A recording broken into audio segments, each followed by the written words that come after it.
Hey, it's Mike with Aegis Defense Solutions. We're out here on the range. It's a beautiful day in Minnesota, and we're going to do a review and comparison on two firearms today. We're going to compare the venerable Glock 19 versus the MR920 from Shadow Systems. Now, you might be asking, okay, why are we going to compare these two firearms together? But before we go any further, hey, like and subscribe down below. Check us out on our social media, Instagram, X, and Facebook. And, you know, hit those notification buttons down below also, and so you're updated when we have new videos and new content come out. Do you like guns like I do? Well, then you're in luck, because today's episode is sponsored by Founder Arms. If you want to buy a firearm, if you want to buy ammo, you want to buy parts, and also if you want to buy an OpsCore helmet, Founder Arms sells all of those things. It's very cool, and we are very appreciative to them for sponsoring today's episode. Now, the Glock 19 has been around since 1988, since Gaston himself introduced this to the market. And it's been one of the most popular carry guns in the United States for quite a long time. And what we have here today is actually a Gen 5 Glock 19. And actually, this is one that I carry. And we're going to be lining that up against the Shadow Systems MR920. And do a side-by-side. We're going to compare these profiles and then compare how they actually shoot. Now, the Shadow Systems is a upscale, Guccier version of the Glock 19. Now, the Glock 19, very similar profile to the MR920. It's essentially the same platform. Granted, the Shadow Systems is based off of the Gen 3, Gen 4 Glock 19. And it is upscaled. But as you can see, they're both filling that small frame, compact form, where we have a compact handgun, 15 rounds. That's going to be fantastic for concealed carry. I mean, we have the same barrel lengths, but where the differences actually lie are going to be in the quality of life differences that are milled and built into the MR920. So first, with the Glock 19 and the Gen 5s, what we do have are ambidextrous controls for our slide release, and of course we can reverse the actual mag release on this platform as well. And one of the things that it sports, according to Glock anyways, if you go to the website, is that it has their new marksman barrel on the inside of it, so it's supposed to be more accurate. Now, with the MR920, one of the things that they've done with it is that we've extended the beaver tail on the back end of it so we can really get our grip high and tight and get a good purchase on that, dropping that barrel in our hand a little bit lower, getting us better bore access, thus reducing felt muzzle width. Now, other features with this is a slightly different grip angle, and this is the Elite model, so there's a few other quality of life features as well. We have some lightweight cutouts in the actual slide itself. We have front serrations and top serrations for however you like to do a press check on that. It'll allow you to get good purchase on that, even if you've got sweat, blood, what other nasty fluids you might have on yourself. That's what she said! On your hands, you're going to be able to do that press check and check that, okay? Other features with that the Elite has is we have the extended, the flared magwell, aiding us in reloads with this platform. Now, one of the biggest comparisons that we can make are going to be the triggers, so let's go ahead and check that out real quick. Glock triggers in general, they're pretty terrible out of the box. Now, the Gen 5 Glocks compared to their past iterations is significantly better, but honestly, that's not saying a whole lot, okay? So here we have, I've already racked the slide, so here's our take up, there's the wall, and our very spongy, springy break on that. And then our reset, fairly large reset, and there's that break again. Nothing to write home about. This is a standard Glock trigger that everybody essentially complains about. Is it really that big of an issue? No, if you train with that firearm, you're gonna be rocking that pretty well, okay? Now, with the MR920, let's actually see how that trigger compares. The take-up is a little smoother, but it's about the same distance. There's our wall, there's the break, it still feels springy and spongy. Here's the reset.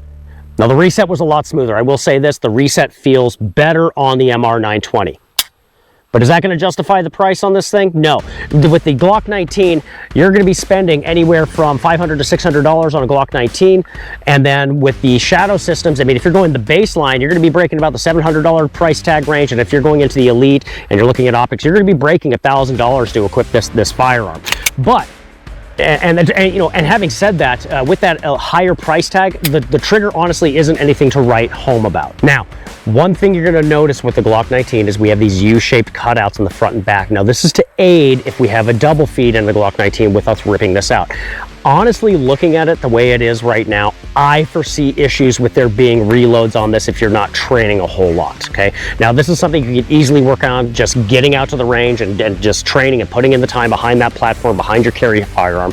But I can see that being an issue for newer shooters, definitely. And you don't have that with the MR920 because you have that flared mag well with that, which is really gonna aid those reloads. All right, now let's actually throw some rounds down these and actually see how they compare next to each other, how they really feel. Let's go.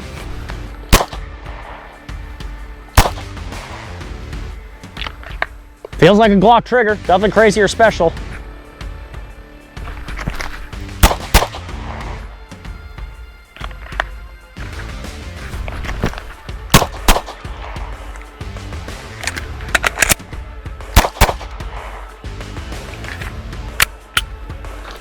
So, right out the gate, trigger feels fine, feels like a Glock trigger. If you've trained with it, it's not really that big of a deal.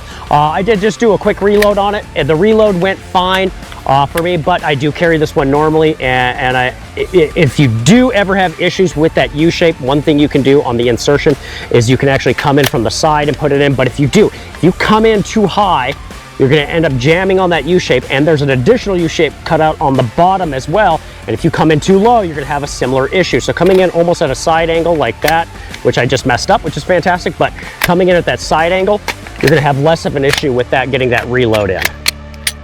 So I have some experience with this specific Glock, actually. Since it is Mike's carry, I'm around it quite a bit, honestly. So it's nothing crazy, it's nothing to write home about, but it's also, there's nothing wrong with it. It's a utilitarian brick. So if you run out of ammo, you can just throw it.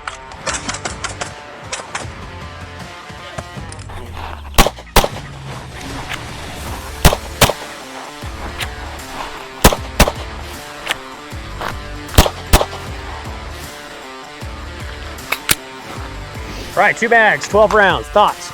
Well, I didn't notice the slide went back, so I kind of reholstered it, didn't notice.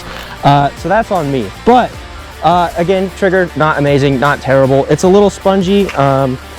It's a little, for me, it's a little difficult to do a press check because it doesn't have those serrations. So it wants to like slide out of my hand. So this is the MR920. I've shot this one a lot because it's mine, actually. So this is my carry gun. Granted, I do need to train with it more, so if I miss, it's Dad's fault. Pretty good 8 grouping. C-zone though, so that sucked.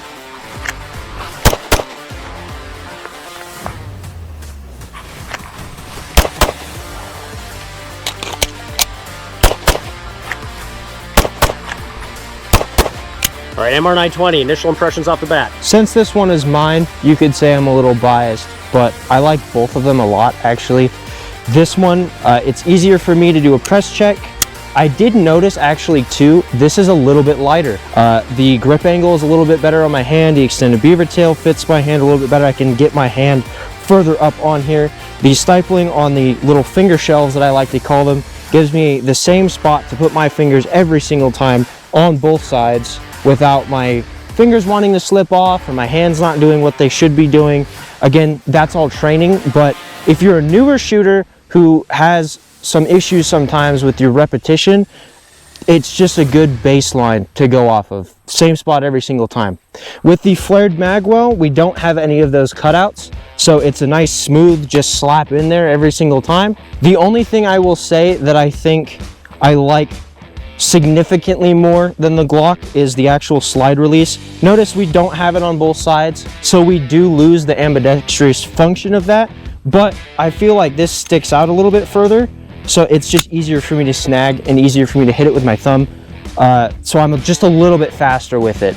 Other than that, they're both really solid platforms, but I think if you have the money to throw at a handgun that you're going to be carrying, you should probably go with something like this.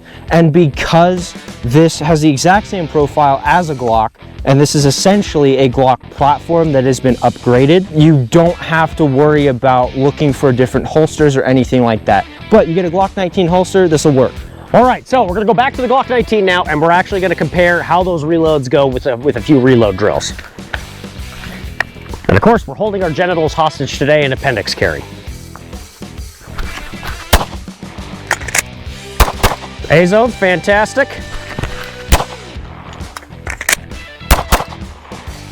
That was worse.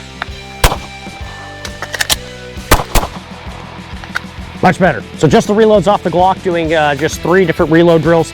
And you know what? I have no issues contending with that U-shape. I could reload it pretty fast. And again, but it's just more, it's more of a nitpick. I mean, we're doing a direct comparison. So honestly, I mean, like the Glock 19, fantastic platform. I mean, it's reliable. There's not a lot of bells and whistles. This one worked every time. So if, you know, if I got to pick at something here, I would definitely still knock it for those U-shapes, mainly because I have seen newer shooters struggle with that, doing a reload, particularly when they're coming to do concealed carry classes and they're not used to doing a reload often. They don't come to the range a whole lot. We're trying to get them to on that path, and they're trying to conduct that reload maybe in the middle of a qualification shoot in Minnesota here, and they go to do that reload and they get hung up a little bit, and they gotta kind of navigate and get that in there. Again, something they could easily train out of. Now, there is another thing that the Shadow Systems are really well known for, and that is their optic cutouts. Shadow System does really well with having a very deep cutout in there and actually giving you all the spacers and risers when you purchase one of their systems to put on just about every optic for a handgun on the market that you could, from an RMR to a 507, from like a Hollow Sun to a Leupold, you know, aim point with the Acro. There's a ton of options out there, and Shadow Systems can allow you to fit that, and not all manufacturers are able to do that. And Glock is actually in that group where you're not able to necessarily easily mount whatever optic you want on there, you know. And maybe about a year and a half ago, I would have said Shadow Systems is the top for optic mounting, but since Springfield came out with the Echelon and their new optic cutout system and how it's milled, I would actually say the Echelon is probably the tippy top tier, but Shadow Systems close second right behind that. Very forgiving for optics mounting, and gives you a lot of variety and a lot of options. All right, so here we go, the MR920, and let's see how that stacks up now with those reloads, see if they're, if the flared mag wall is gonna make any bit of a difference in this case. You know what? Just off the bat, I think it is just a little bit faster. All right, let's reset and do it again. Fairly fast, very, very comfortable. This is a joy to shoot. You can really get a high purchase into that grip, into that beaver tail. Well, all on me. I mean, come on down. I mean, just off the bat, the recoil feels a lot more controllable, just being a little bit lower. I mean, maybe I can tell just a little bit difference. I mean, Jay, did you feel any difference between the two as far as recoil control? The MR920 feels a little bit better in my hand with recoil. And I think some of it is that, you know, the trigger isn't, again, not much better than on a Glock, but I really think the reset helps with finding your rhythm and pace especially when you're doing a cadence and we're putting multiple rounds down range. In combination with that flared magwell, reloads were very fast in this firearm. I mean, like, it was fantastic to do that. I mean, like, I got a good grouping. We had a couple strays. Again, that's where, you know, I screwed up, obviously, but we got good A-zone hits. Otherwise, you know what? Good platform overall. I like this. You know what? I mean, for everything that Glock does, I mean, the Glock, it's brilliant. This is a fantastic gun. It has an aggressive grip angle. It forces good fundamentals on your grip. It's reliable. It's battlefield proven. This is brilliant. This is brilliant, but I like this. But I like this. So, MR920. Another point that I touched on earlier is that the MR920 is compatible with Glock holsters and everything like that. It's also compatible with Glock mags. Fancy that. So you don't actually have, if you already have a Glock and you want to get something like this, you don't have to get anything new for it, which is fantastic.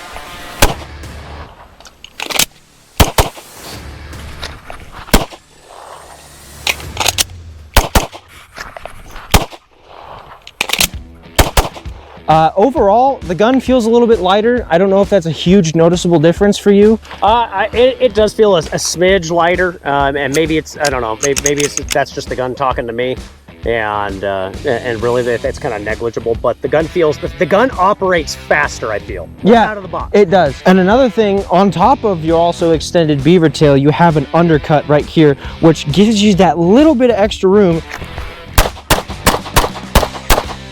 Damn good cadence. All right, so the Glock 19 versus the MR920. You know what? If you're going to spend the money, I think the MR920 is not a bad purchase. I think it's pretty good. At the end of the day, though, I mean, the Glock 19 is no slouch, right? I think, and there's a reason. I mean, there's so many police forces and military organizations and everything like that that use Glocks. I mean, it's a good platform. It wouldn't be so widely used if it was terrible. Bingo. So, I mean, if you are on a budget, I mean, the Glock 19 is going to serve you well. And, you don't need to go necessarily super fancy, but I would say, though, out of the box, I mean, the MR920, it does have a lot of nice quality of life features. I like the flared mag well. I like the front serrations, definitely. The trigger feels pretty much identical, which is actually shocking, right? It really, I mean, I think I spent roughly $950 on the gun itself, and then I also got the TLR 7X with it.